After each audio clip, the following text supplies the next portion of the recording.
Following the Chinese Communist victory over the Nationalists in 1949, Mao and his group immediately set about consolidating their power and ensuring the territorial integrity of the country, so badly frayed through both the Nationalist period and the late Qing dynasty, during which foreign powers had wielded great influence. The Communists were largely successful in this, but there were some areas which they were unable to reclaim, notably the Portuguese colony of Macau and the British colony of Hong Kong. I'm your host David, and today we are going to look at the history and role of Hong Kong by the mid-20th century. This is the Cold War.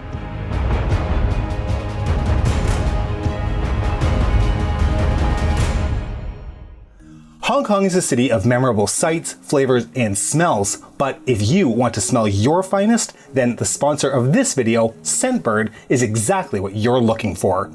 Scentbird is a fragrance subscription service that gives you access to over 600 different brands, from the big names like Versace and Tom Ford, to more niche labels such as Heretic or Commodity. For only $17 a month, you get to choose a new designer perfume, cologne, or unisex fragrance.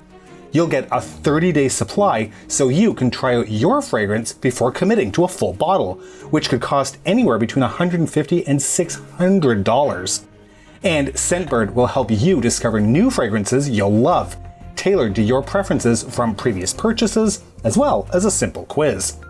Scentbird sent us 3 different fragrances, including Black Edition by Bentley for Men, but the citrus and sandalwood smell of David's Perfume No. 2 from David Bobrick was naturally my favorite. Use our link in the description and our exclusive code TCW55, get 55% off your first month of Scentbird. That's less than $8 to smell fantastic. Thanks Scentbird for your sponsorship. Check out the links below.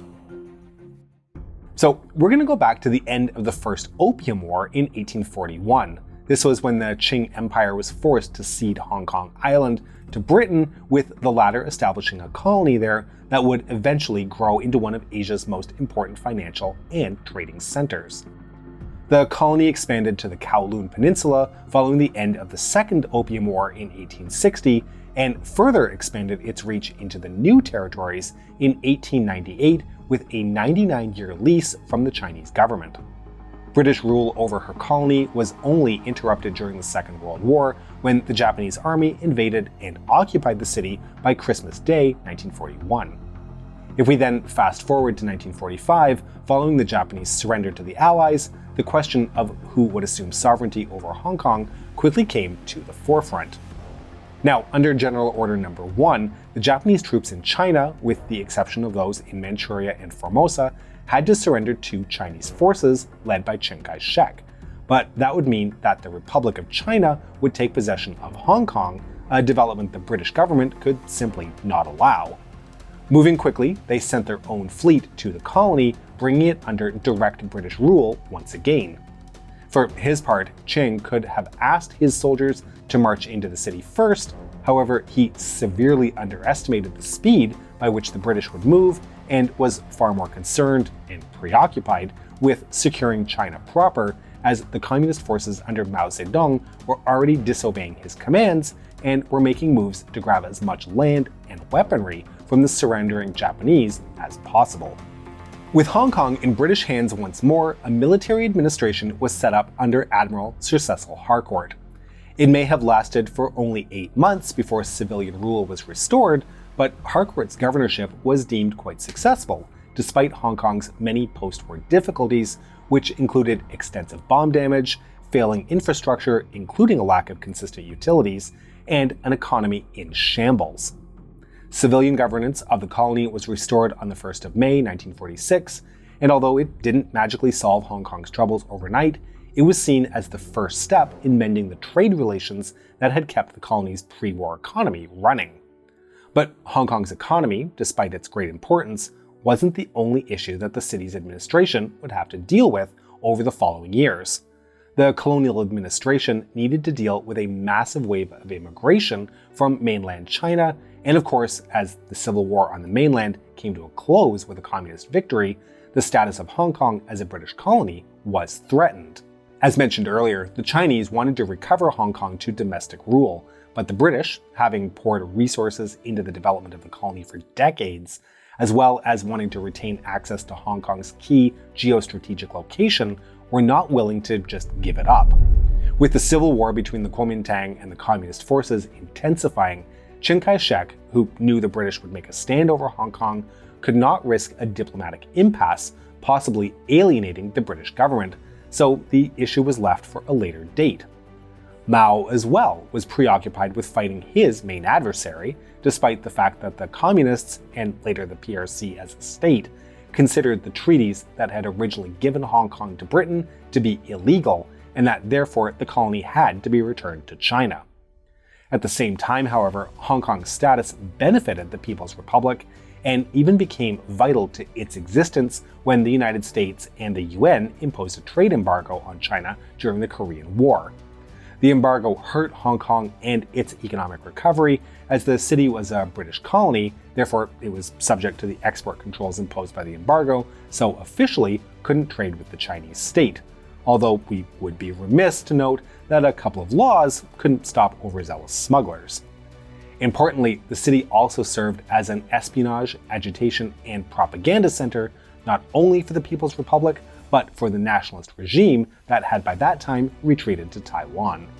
Now, the civil war that had raged across the mainland delayed or even prevented the rebuilding of infrastructure in southern China itself, already devastated since the Second World War.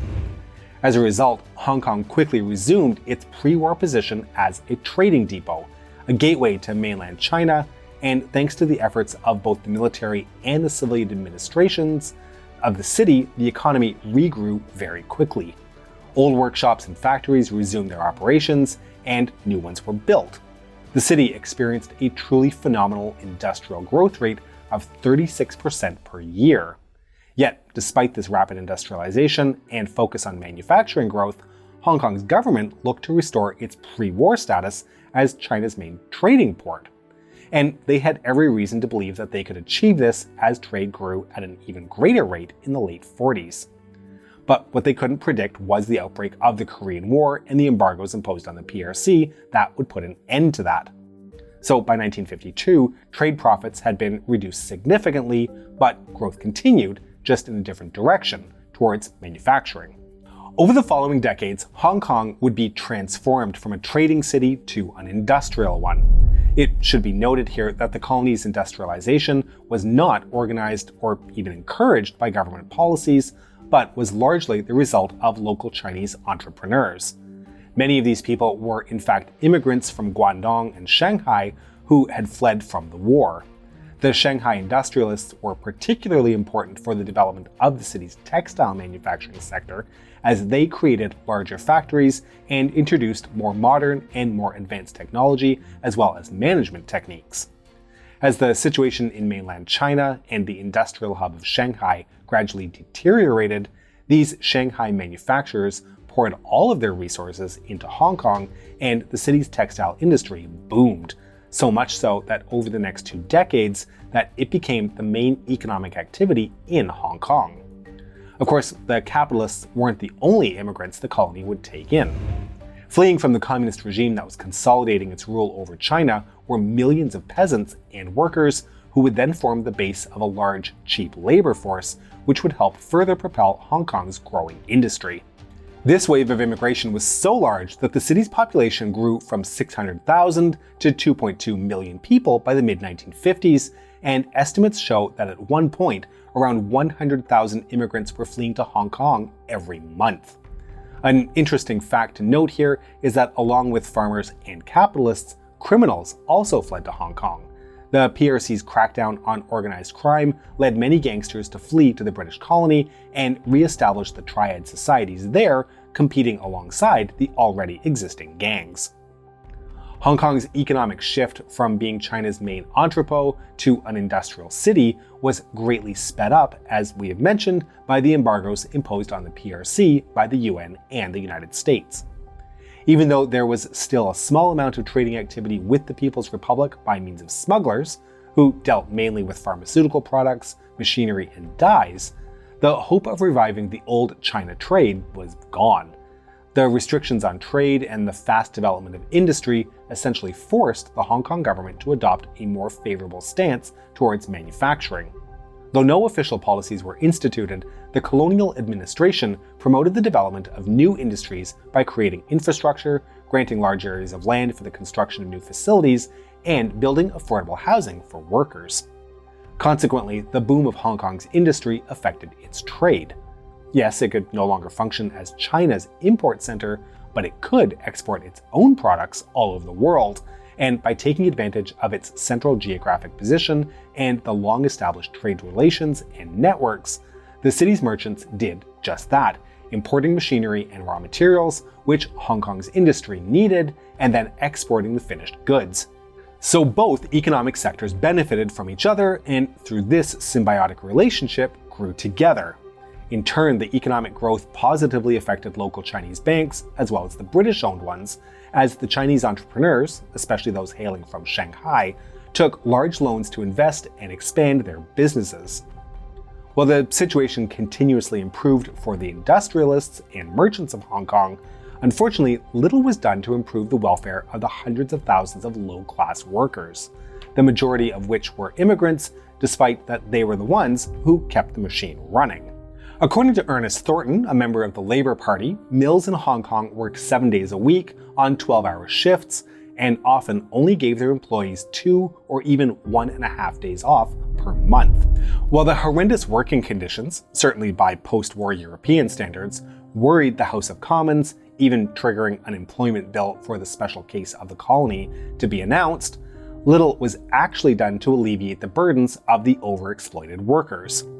This naturally led to dissent among the population that culminated in the 1956 riots. Also known as the Double 10 riots because they began on the anniversary of the October Revolution that overthrew the Qing dynasty, the unrest started when a resettlement officer ordered some nationalist flags to be taken down. As the Double 10 Day was a major nationalist holiday, the order enraged a group of Kuomintang supporters, and soon mobs began to attack and loot shops known to belong to communist sympathizers. The unrest soon spread out of Kowloon, with the government of the city being partly responsible for the spread, as during the first day they were unwilling to intervene, hoping the festivities surrounding the day would calm the crowds. They badly miscalculated, however, and by the following day, Hong Kong's officials were facing a full-scale riot with full-on street battles between nationalists and communist supporters. Violence reached its extreme in the town of Tsuen Wan, where nationalists attacked the workers of communist-owned factories, even killing some workers while beating and forcing others to kowtow and shout nationalist slogans. They even stormed a clinic, killing 4 people and taking others prisoner. Finally, the colonial authorities intervened, sending in forces from the 7th Hussars, and by the 12th of October, the riots had been put down, but not before 59 people had been killed, including the Swiss consul's wife.